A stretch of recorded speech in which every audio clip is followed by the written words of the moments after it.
Hi viewers, welcome to my channel Anu's vlogs.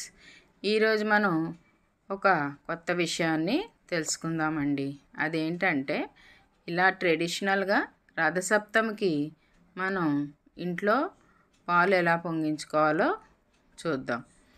మామూలుగా అయితే మీ అమ్మమ్మ గారు నాన్నమ్మ గారు మీ చిన్నప్పుడు పాలు ఎలా పొంగించేవారో చూసే ఉంటారు.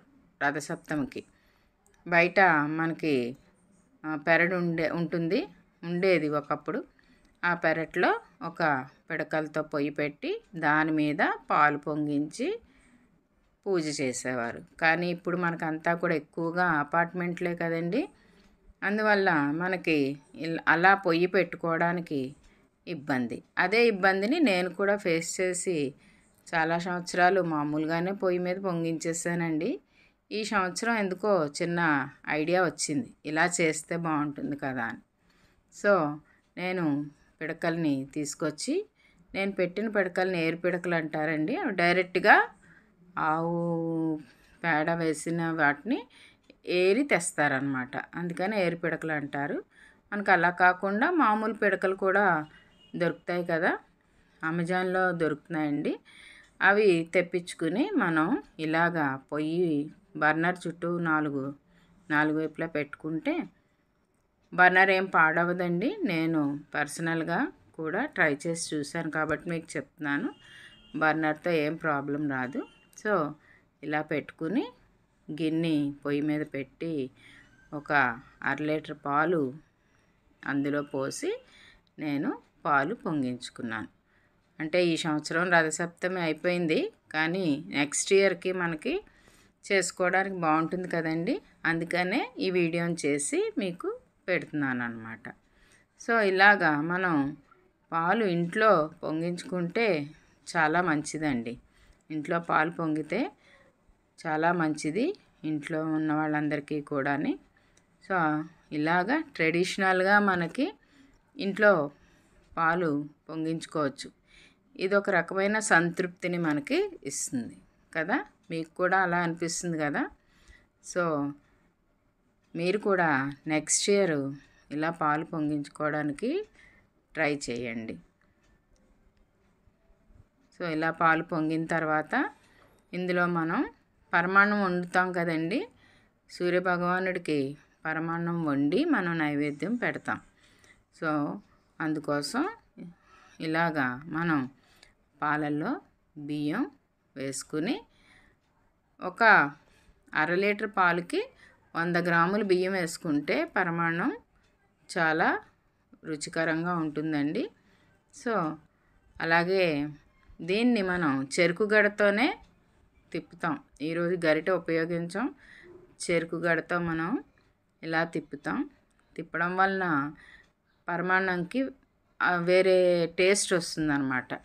చెరుకులో ఉన్న తీపి దానికి యాడ్ అయ్యి చాలా మంచి టేస్ట్ వస్తుంది. సో అన్నం ఉడికిన తర్వాత నేను పొయ్యి ఆపేసాను చూసారా. ఎందుకంటే బెల్లం ఇలా వేస్తే, అంటే పొయ్యి వెలుగుతూ ఉండగా మనం వేస్తే ఒక్కొక్కసారి బెల్లం కొంచెం ఓల్డ్ స్టాక్ అయితే కనుక మనకి పాలు విరిగిపోవడానికి అవకాశం ఉంటుంది. ఇంత కష్టపడి చేసుకుని పాలు విరిగిపోతే మనసుకు బాధ కలుగుతుంది కదండి. అందుకని మనం ఇలా పొయ్యి కనుక ఆపేసి వేస్తే పాలు విరగదు. మీరు కూడా ఈ ప్రాబ్లం ఫేస్ చేసే ఉంటారు. నెక్స్ట్ టైం ఇలా చేసి చూడండి. ఆపేసి మనం అలాగా బెల్లం వేసుకుని తర్వాత ఈ పరమాన్నంలోనండి మేమైతే కందమూలాలు, చెరుకు ముక్కలు చిన్నవి పైన తోలు తీసేసి చెరుకు ముక్కకి, అలాగే అరటిపండు ముక్కలు, తర్వాత రేగుపళ్ళు ఇవన్నీ కూడా వేస్తే చాలా టేస్టీగా ఉంటుందన్నమాట. సో ఇవన్నీ వేసి ఇలాగా వేసుకుని మనం చక్కగా కలుపుకుంటే మంచి రుచికరమైన పరమాన్నం తయారవుతుంది. అలాగే ఫైనల్గా ఒకటి మర్చిపోయాను అనుకుంటున్నారా? లేదండి, అది కూడా వేస్తాను. ఏంటంటే యాలకుల పొడి. ఇది లేనిదే పరమాన్నంకి సువాసన రాదు కదా.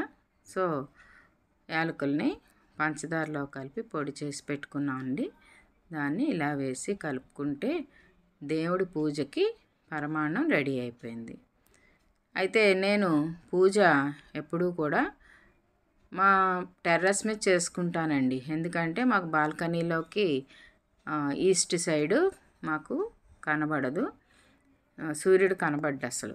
అందువలన నేను ప్రతి సంవత్సరం కూడా మేడ మీదే చేసుకుంటాను. అది కూడా ఇంకొకటి ఏంటంటే మనకు మేడ మీద అయితే సూర్యుడు డైరెక్ట్గా కనబడతాడు.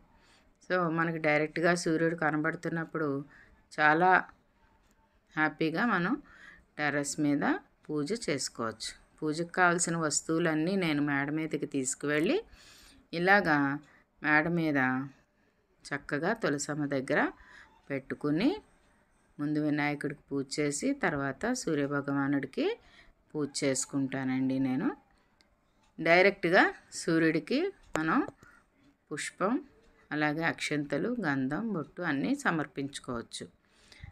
అలాగే ప్రసాదం కూడా నైవేద్యం పెట్టుకుంటాం. సూర్యుడికి అష్టోత్తరం చదువుకుని పూజ చేసుకోవచ్చు.